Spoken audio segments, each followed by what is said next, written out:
Bab 269-272. Bagus sekali. Li Fugui meletakkan sebuah batu besar di dalam hatinya. Meski mendapat petualangan dan status serta keadaannya telah mengalami perubahan yang mengguncang bumi, jangan lupa bahwa dia adalah orang miskin sebelumnya, jadi dia sangat jelas tentang keadaan orang miskin. Nyatanya, bagi kebanyakan orang miskin, masalah biasa tidak akan mempersulit hidup mereka, hanya penyakit yang berbeda, dan satu orang sudah cukup untuk meruntuhkan sebuah keluarga. Ada banyak orang yang bangkrut karena ada anggota keluarga yang sakit parah, apalagi setelah lama tinggal di tempat seperti rumah sakit. Saya telah melihat banyak hal serupa, dan Li Fugui sebenarnya takut pada dirinya sendiri. Hati nurani menjadi mati rasa. Din Su juga dalam suasana hati yang baik, dan mengundang Li Fugui untuk tinggal di rumah. Saat makan malam, Din Su dan para tetua menjodohkannya dengan Su King lagi. Akan ada kusin di mana Anda menjadi tidak berdaya dan tersenyum pahit, jadi Anda hanya bisa melepaskannya. Tapi Su King, Li Fugui menemukan bahwa sejak kesehatan Din Su meningkat pesat, sikap Su King tidak lagi sedingin sebelumnya. Setelah makan, Su King tiba-tiba berkata, "Li Fugui, keluarlah bersamaku sebentar, ada yang ingin kuberitahukan padamu." Li Fugui tertegun. Din Su dan para tetua membuka mulut mereka lebih terkejut. Tak satu pun dari mereka percaya bahwa kata-kata ini keluar dari mulut Su King. "Oke." Li Fugui mengangguk dan setuju. Bos Din Su berseri-seri dengan gembira, dan berkata, "Tidak apa-apa, meskipun kamu tidak kembali hari ini, tidak masalah, tapi sudah sangat larut, kamu harus memperhatikan keselamatan." Kata-kata terang-terangan seperti itu segera membuat Li Fugui berkeringat deras. Su King tidak mengatakan apa-apa. Setelah meletakkan mangkuk dan sumpit, dia berjalan menuju pintu. Li Fugui mengikuti di belakang, dan berjalan keluar dari villa selangkah demi selangkah, dan sampai di jalan setapak dengan deretan pepohonan. Su King tiba-tiba berkata, "Li Fugui, ayo buka kamar." "Hah?" Li Fugui hampir menggigit lidahnya karena ketakutan, dan menatap Su King dengan kaget. Apa yang dimaksud Su King dengan ini? Bagaimana mungkin si cantik gunung es ini berinisiatif untuk mengucapkan kata-kata tak tahu malu seperti itu? Tidak ada konspirasi di sini, kan? Tidak heran jika Li Fugui berpikir demikian. Tidak apa-apa mengatakan ini dari mulut wanita lain, tetapi Li Fugui tidak mau mengatakannya dari mulut Su King. Su King menatap Li Fugui dengan jijik, dan berkata, "Mengapa kamu tidak berani, laki-laki? Hehe, mereka semua seperti ini. Mereka bernafsu tetapi tidak berani, dan kamu tidak berani melakukannya jika kamu diminta untuk melakukannya." Li Fugui berkata, "Tidak yakin? Siapa yang mengatakan itu? Jika kamu tulus, ayo pergi sekarang." Su King tersenyum menghina dan berkata, "Kalau begitu ayo pergi. Aku khawatir kamu tidak akan bisa mendapatkan yang sulit." Persetan, Li Fugui merasa martabatnya sebagai seorang pria setelah menerima tantangan besar. Dia menatap Su King dengan kejam dan berkata, "Pergi sekarang. Bahkan jika kamu ingin menarik kembali kata-katamu." Su King mencibir, berjalan maju dengan santai, dan berkata di mulutnya, "Bertobat? Apakah menurutmu semua orang seperti kamu?" Entah kenapa, Li Fugui merasa sedikit bersalah ketika mendengar ini. Tetapi setelah semua kata diucapkan, dapatkah Anda benar-benar menarik kembali kata-kata Anda? Jika Anda benar-benar ingin melakukan ini, dia bahkan tidak akan berpikir untuk mengangkat kepalanya di depan Su King di masa depan. Setelah Su King menyelesaikan tes SIM-nya, dia setelah membeli mobil. Li Fugui mengikuti Su King ke mobilnya. Itu adalah Audi putih. Meskipun Din Su jujur, dia tidak bertele-tele, dan dia tidak akan boros. Su King mampu membelinya. Li Fugui tidak terkejut dengan mobil jenis ini. Penghasilan seorang dokter tidaklah sedikit. Apalagi kemampuan profesional Su King masih sangat kuat. Dalam beberapa tahun, Su King mampu membelinya dengan gajinya sendiri. Mobil itu melaju kencang di bawah lampu jalan yang redup, tetapi tidak ada seorang pun di dalam mobil yang berbicara. Mobil itu melaju sampai ke sebuah gedung dengan tinggi puluhan lantai, dan sampai ke tempat parkir. Li Fugui sedikit terkejut dan berkata, "Kami masih memiliki hotel kelas atas di Kabupaten Qinglong." Su King memarkir mobil dan berkata dengan santai, "Jarang terlihat. Hotel ini baru dibangun. Satu-satunya bintang 5 hotel di daerah kami. Gao Yunru, bukankah kamu juga punya investasi? Tahukah kamu?" "Apa? Saudari Gao juga punya investasi?" Li Fugui menamparkan kepalanya, dan baru kemudian dia memiliki gagasan yang kabur energi ular lokal Gao Yunru. Su King melirik Li Fugui dengan aneh, tetapi tidak mengatakan apa-apa, tetapi berjalan ke lift. Ketika saya datang jauh-jauh ke lobi di lantai pertama hotel, ada banyak orang yang melalui formalitas di dalamnya, seperti yang diharapkan dari sebuah hotel bintang 5. Li Fugui menemukan bahwa meskipun ada banyak orang di sini, tidak kacau atau berisik, sangat berkualitas, tidak ada yang akan melakukan sesuatu yang merendahkan. "Halo, hotel kami memiliki banyak tipe kamar, yang mana yang kamu inginkan?" Ketika Li Fugui mengantre, resepsionis cantik itu memandang Li Fugui sambil tersenyum. Li Fugui terbatuk dan berkata, "Datanglah ke ruangan mana saja." Si cantik di meja depan mengingatkan sambil tersenyum, "Tuan, Anda harus memilih sendiri. Hotel kami tidak memiliki kamar acak." Orang-orang yang mengantre di belakang tiba-tiba tertawa pelan. Li Fugui tersipu, dan meminta kamar kepresidenan yang paling mahal, yang harganya 8.888 untuk 1 malam, yang membuatnya terkesiap, merasakan dorongan untuk menyesalinya. Si cantik di meja depan tersenyum lagi. "Hai, apakah Anda membayar dengan kartu atau uang tunai?" "Kartu." Li Fugui menyentuh sakunya, tiba-tiba membeku, dengan ekspresi malu di wajahnya, dan berkata dengan nada suara rendah, "Su King, bisakah kamu bayar uangnya dulu?" Su King menutup mulutnya dengan berlebihan, nadanya tiba-tiba meningkat 10 desibel, dan berkata dengan volume yang bisa didengar semua orang, bukankah kamu bahkan tidak bisakah saya membayar pembukaan rumah, saya membeli kondom, kamu masih bukan laki-laki." Dalam sekejap, semua pria di tempat kejadian memandang Li Fugui dengan iri, cemburu dan benci. Penampilan Su King di aula ini, dapat dikatakan bahwa kecantikannya luar biasa, dan sangat menakjubkan, tetapi wanita seperti itu harus membayar kembali untuk menemukan pria. Yang paling penting adalah pria yang mempostingnya terbalik terlihat biasa saja kecuali wajahnya mengapa. Para wanita memandang Li Fugui dengan jijik dan jijik, yang paling mereka takuti dan benci adalah pria seperti Li Fugui. "Rumput, bisakah kamu pelankan suaramu?" Li Fugui tersipu, dan dia, yang selalu menyedihkan, ingin menutup mulut Su King dengan tinjunya. Dia tidak mengerti mengapa Su King melakukan ini. Dia sebenarnya menggodanya, tapi sekarang dia tidak bisa menjelaskannya sama sekali, bahkan jika dia menjelaskannya, tidak ada yang akan mempercayainya. Su King menatap Li Fugui dengan mata marah dan berkata dengan keras, "Kamu masih tidak membiarkanku bicara, kamu terlalu berlebihan." Tepat ketika pembuluh darah di dahi Li Fugui berdenyut, dan dia tidak bisa tidak ingin memukuli wanita Su King ini, tiba-tiba, suara berat seorang pria terdengar dari samping.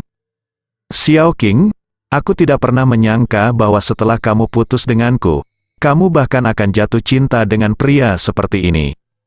Kulit Su King berubah, dan dia melihat ke belakang Li Fugui dengan mata dingin. Nadanya sangat buruk, katanya, "Pria seperti apa yang ingin saya temukan? Apa bedanya bagi Anda?"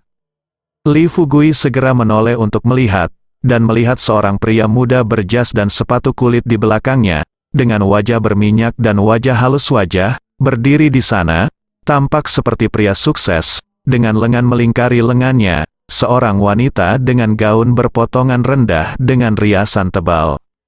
Kata-kata pria ini berhasil membuat Li Fugui melupakan apa yang baru saja terjadi, dan mulai bertanya-tanya, mungkinkah orang ini mantan pacar Su King? Wanita berpotongan rendah itu menatap Su King dengan penuh penghargaan, dan bertanya, "Zhang Jie, apakah ini mantan pacar yang kamu sebutkan, Zhang Jie?" Mengangguk, menatap Su King dengan penuh kasih sayang, dan berkata dengan sedikit ingatan, King kecil, kamu masih sangat tampan. Apa gunanya tampan, jika kamu tidak mencela diri sendiri? Bocah brengsek level rendah seperti ini juga bisa disukai, hehe, seberapa bagus itu? Wanita dengan riasan tebal sangat tidak senang, Said. Jejak ketidaksenangan melintas di mata Zhang Jie, tetapi untuk beberapa alasan, dia tidak menunjukkannya, dan bertindak seolah-olah dia tidak mendengarnya. Su King mengertakkan gigi dan berkata sambil mencibir, Zhang Jie, kamu memiliki selera yang sangat kuat, kupikir kamu hanya binatang buas, tapi aku tidak menyangka kamu menjadi binatang buas. Wanita seperti ini bisa berbicara denganmu. Pelacur bau, apa yang kamu katakan? Apa, sial? Katakan padaku lagi, aku akan merobek mulutmu hari ini. Wanita yang memegang lengan Zhang Jie melompat. Su King bahkan tidak memandangnya, tetapi mengeluarkan kartu bank dan menyerahkannya kepada wanita cantik di meja depan, sambil berkata, buka kamar, wanita cantik di meja depan. Membuka kamar presiden dan keluar, wanita dengan riasan tebal itu berhenti, dan berteriak dengan suara tajam, kamu tidak diizinkan membuka kamar untuknya. Aku pemegang saham di sini. Jika kamu berani membuka kamar untuknya, aku akan memecatmu. Zhang Jis matanya memancarkan pandangan puas. Dia menatap Li Fugui dengan merendahkan, dan bertanya, di mana saudara ini mendapatkan pekerjaan? Aku mantan pacar Su King, dan aku mengenalnya dengan baik. Dengan mata Xiao King, dia tidak bisa memandang rendah pria biasa. Ayo. Li Fugui mengerutkan kening dan berkata, siapa kakakmu? Jangan main-main, panggil aku ayah dan aku akan memberitahumu. Senyum di wajah Zhang Jie dengan cepat menghilang, ekspresinya berubah menjadi pucat, dan dia berkata dengan muram, bicaralah dengan sopan. Jika tidak, jika kamu menyinggung seseorang yang seharusnya tidak kamu sakiti, kamu akan menyesalinya. Li Fugui mengabaikannya sama sekali, menarik Su King dan berkata, sayang, kamarnya sudah siap, kenapa apakah kita membuang-buang waktu dengan sepasang bajingan ini? Momen malam musim semi bernilai 1000 emas. Su King dengan patuh meraih lengan Li Fugui, dan keduanya berjalan menuju lift di bawah pengawasan semua penonton. Wanita dengan riasan tebal itu gemetar dengan marah, dan berkata dengan keras, aku gila? Aku gila? Zhang Jie, jalang bau dan kontol bau itu. Dua orang ini, aku ingin mereka berlutut dan memohon padaku. Kilatan kebencian melintas di wajahnya, berpikir bahwa karena Su King begitu cuek, dan menemukan penis bau yang arogan dan tanpa batas, bukankah ini dengan sengaja meremehkan penglihatannya? Jangan salahkan dia kalau begitu. Di lift, begitu dia masuk, Su King melepaskan pelukannya. Li Fugui tersenyum dan berkata, Su King, bagaimana bisa Dewi Dingin sepertimu jatuh cinta pada pria seperti itu? Su King berkata dengan suara dingin, Zhang Jie adalah pacar yang saya bicarakan di perguruan tinggi. Bagaimana saya tahu dia pria seperti ini saat itu? Pria macam apa pria ini? Li Fugui bertanya dengan rasa ingin tahu. Su King berkata dengan marah, apa yang kamu tanyakan? Li Fugui berkata dengan tidak setuju, kita akan membuka rumah bersama. Jadi mengapa saya bahkan tidak bisa mengajukan pertanyaan tentang hal semacam ini? Su King berkata tanpa ekspresi, saat itu, Zhang Jie adalah presiden serikat siswa. Dia memiliki latar belakang keluarga yang baik dan merupakan tokoh terkenal di sekolah. Jelas, saya putus dengannya. Itu saja, Li Fugui menatap dan berkata, bisakah Anda menjelaskan lebih detail, dan cerita Anda terlalu vulgar, bukan? Su King bertanya balik, saya hanya siswa biasa, menurut Anda, apa kemungkinan hal yang tidak biasa seperti itu akan terjadi pada saya? Li Fugui berkata dengan tidak percaya, selain hal-hal lain, dengan kondisimu, kamu pasti tidak biasa, setidaknya kamu adalah seorang gadis sekolah. Bung, meskipun kamu tinggal di negara miskin, kamu masih bisa mengetahui keindahan sekolahnya. Mata Su King menunjukkan penghinaan, Li Fugui terbatuk dan tidak berbicara. Pada saat ini, lift terbuka, dan Li Fugui dan Su King menemukan kamar mereka sendiri, dan masuk. Seperti yang diharapkan dari kamar presidensial, segera setelah Li Fugui masuk, dia menemukan bahwa ruangan ini meskipun harganya mahal, itu sepadan. Berbagai pengaturan dan perabotan di dalamnya sangat indah dan indah. Yang paling menarik bagi Li Fugui adalah jendela besar dari lantai ke langit-langit yang berdiri di depannya itu sangat berharga. Tapi kemudian, Li Fugui merasa sedikit malu. Pada awalnya, ketika harus membuka rumah, itu murni tidak mau mengakui kekalahan, sebuah dorongan hati. Tetapi sekarang rumah itu benar-benar dibuka, dan Li Fugui benar-benar ragu apakah dia benar-benar ingin menjalin hubungan dengan Su Qing. Su Qing adalah putri Dinsu. Dia tidak hanya berasal dari latar belakang yang baik, tetapi juga membersihkan dirinya sendiri. Jika gadis seperti ini dari keluarga baik-baik dilukai olehnya begitu saja, apa yang akan terjadi? Belum lagi hubungannya dengan Dinsu. Su Qing sepertinya melihat apa yang dipikirkan Li Fugui, dan berkata sambil mencibir, "Pergilah selama yang kamu mau. Aku tahu kamu adalah pria pengecut, jadi aku akan mandi dulu." Kalimat ini membuat marah Li Fugui lagi. "Fugui," Li Fugui segera berkata, "Jangan, kenapa kamu mandi sendirian? Ayo pergi bersama."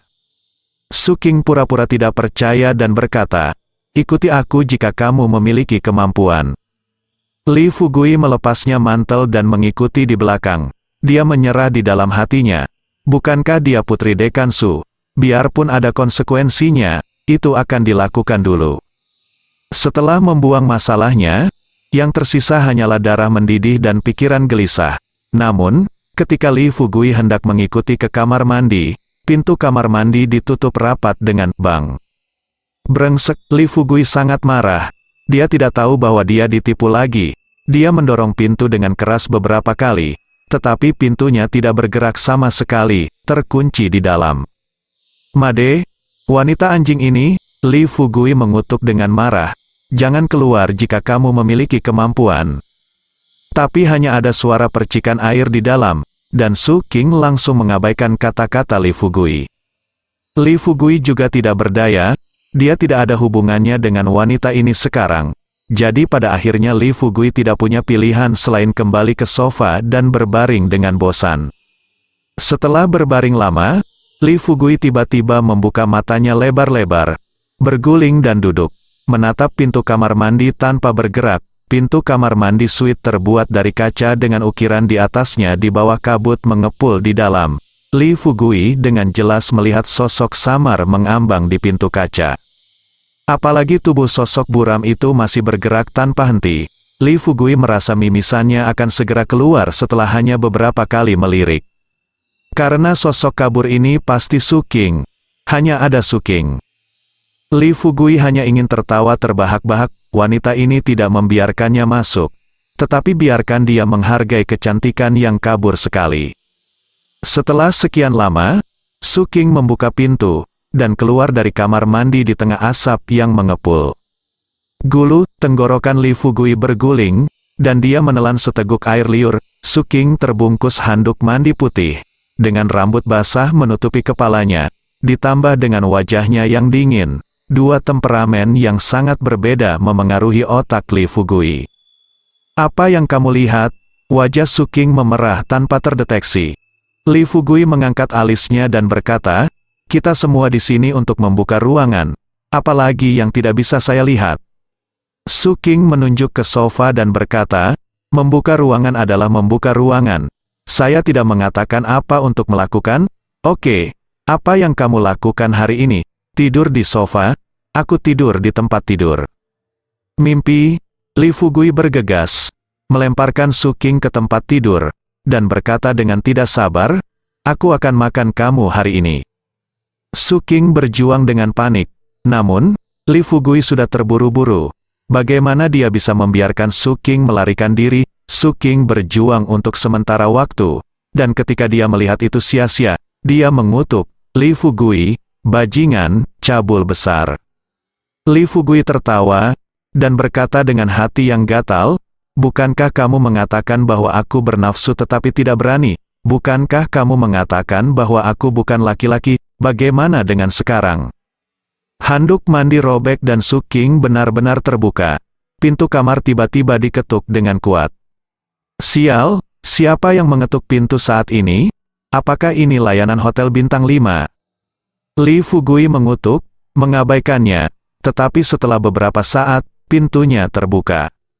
Su Qing terkejut, masuk ke bawah selimut, dan menendang Li Fugui di bawah tempat tidur. Tentu saja, Li Fugui tidak bisa membiarkan Su Qing menderita. Di matanya, Su Qing sudah menjadi wanitanya sendiri, jadi Li Fugui segera berlari ke pintu, menghentikan satpam yang hendak masuk, dan berteriak, "Apa-apa yang kamu lakukan?" Penjaga keamanan berkata, "Tuan, kami telah menerima pemberitahuan bahwa Anda tidak diizinkan untuk tinggal di kamar. Silakan periksa sekarang." Li Fugui sangat marah, dan dia tidak tahu bahwa ini adalah Zhang Trikjie, dan dia memarahi, "Saya membayar semua uangnya. Nah, Anda tidak akan membiarkan saya hidup jika Anda mengatakan tidak akan. Bagaimana jika saya tidak pergi?" Penjaga keamanan lain mendengus dingin dan berkata, "Pergilah jika kau disuruh.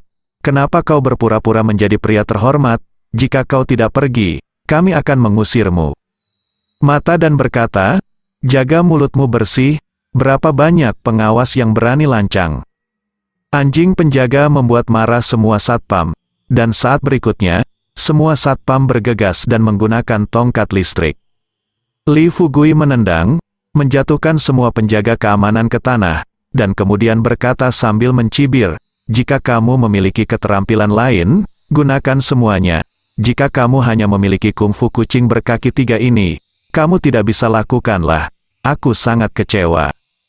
"Kamu, tunggu aku." Salah satu satpam mengumpat dan hendak kabur. Namun, saat dia berdiri, dia ditendang kembali oleh Li Fugui. 7 atau 8 penjaga keamanan ditekan oleh Li Fugui sendirian. Li Fugui menunjuk ke penjaga keamanan ini dan mengutuk, "Anda mengganggu bisnis saya yang baik. Jika saya tidak memuaskan saya hari ini, saya berjanji tidak akan memukul Anda sampai mati. Tetapi saya akan melumpuhkan Anda." Mendengar kalimat ini, beberapa keamanan penjaga ketakutan tiba-tiba muncul di wajahnya, dan mereka tahu bahwa penampilan Li Fugui tidak terlihat seperti sedang bercanda. "Tuan, kami baru saja salah. Kami memandang rendah orang-orang dengan mata anjing, dan kami tidak mengenal Gunung Tai dengan mata kami. Mengapa orang besar seperti Anda harus bermasalah dengan orang kecil seperti kami? Kami juga harus dengarkan yang di atas. Kalau saya tidak, bukan tidak mungkin membiarkan Anda pergi. Dengan cara ini, Anda harus segera menelepon polisi dan mengatakan bahwa ada yang merekrut pelacur di hotel." "Ya, benar, itu Zhang Jie." Li Fugui sekarang percaya bahwa Zhang Jie yang membuat masalah, dan dia tidak peduli tentang hal lain. Pertama tampar kembali tamparan ini, dan katakan lagi setelah Zhang Jie sangat menjijikkan. Petugas keamanan tercengang, tidak ada yang mengira Li Fugui akan membuat permintaan aneh seperti itu. Tapi tidak ada yang berani memanggil polisi untuk menangkap pelacur. Jika mereka benar-benar melakukan ini, beritahu bos besar hotel, dan mereka akan selesai. Melihat tidak ada satpam yang setuju, wajah Li Fugui menjadi gelap, dan dia berkata perlahan, "Kamu takut menyinggung orang lain, tapi kamu tidak takut padaku, kan? Jika memang begitu, kupikir semuanya akan mudah ditangani. Jadi aku akan menyingkirkanmu dulu." Begitu kata-kata itu jatuh, Li Fugui menginjak lengan seorang satpam dengan satu kaki, dan menginjak keras dengan ujung jari kakinya. Satpam itu tiba-tiba mengeluarkan teriakan yang menusuk hati, lalu pingsan. Wajah penjaga keamanan lainnya ketakutan oleh suara tulang yang patah. Semua orang tahu bahwa mereka telah bertemu dengan orang yang benar-benar kejam. Sebelum Li Fugui dapat berbicara, mereka berkata dengan keras, "Kami akan memanggil polisi. Kami akan segera hubungi polisi." Li Fugui menunjukkan kepuasan di wajahnya, dan berkata, "Oke, karena ini masalahnya, maka kamu harus memanggil polisi sekarang," sambil menggertakkan gigi. Beberapa penjaga memanggil polisi, dan dengan jelas memberi nama Zhang Jie dan nomor kamar Zhang Jie. Setelah mengatakan semuanya, Li Fugui melepaskan penjaga keamanan ini.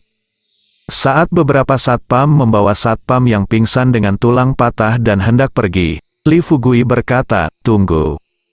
Beberapa satpam tegang ketakutan, dan berkata dengan gemetar, Kami telah mengikuti instruksi Anda. Saya melakukan apa yang saya katakan. Anda tidak ingin kembali pada kata-kata Anda, kan?"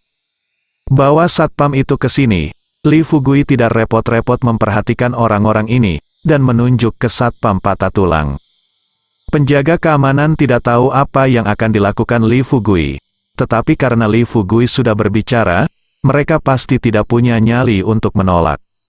Ketika satpam yang rusak ditempatkan di depan Li Fugui berjongkok, memegang tangan satpam, memutarnya dengan kuat, lalu menyentuh dahi satpam dengan jarinya, berdiri dan melambai, berkata, "Oke, kamu bisa pergi. Ingat, jangan lakukan hal seperti ini lagi di masa depan." Satpam bangun dengan santai, dan langsung memikirkan sesuatu, dan berteriak dengan pucat, "Tanganku." Saat berikutnya, satpam tertegun, karena tangannya bergerak bebas, dan tidak ada masalah sama sekali. Penjaga keamanan lainnya juga tercengang, dan kemudian mereka semua menatap Li Fugui, dengan ketakutan di mata mereka. Semua penjaga keamanan hanya memikirkan satu hal, bahkan jika mereka menyinggung bos besar, mereka tidak dapat menyinggung pria ini. Li Fugui bertepuk tangan, menutup pintu, dan kembali ke kamar, berniat untuk terus menyelesaikan apa yang belum dia selesaikan tadi. Tetapi yang membuat Li Fugui tercengang adalah ketika dia kembali ke kamar, Su Qing sudah jatuh, tertidur. Rumput. Li Fugui bersumpah, ingin menangis tetapi tidak akan tidur, tetapi meninggalkan ruangan. 10 menit kemudian, beberapa mobil polisi tiba di pintu masuk hotel. Li Fugui awalnya berencana untuk menyaksikan kehebohan secara terbuka, tetapi ketika dia melihat bahwa yang memimpin adalah seragam polisi, dia segera mengencangkan lehernya setelah ketenangan yang gagah berani. Ketenangan menyerbu hotel secara agresif dengan lebih dari selusin polisi. Manajer lobi berkata dengan senyum di wajahnya, "Ningju, apa yang membawamu ke sini?" Tranquility berkata dengan dingin, "Kami menerima laporan bahwa seseorang di hotel Anda adalah pelacuran. Seseorang merekrut pelacur." Wajah manajer lobi menjadi hijau, dan dia melompat dan memarahi. "Bajingan mana yang bajingan?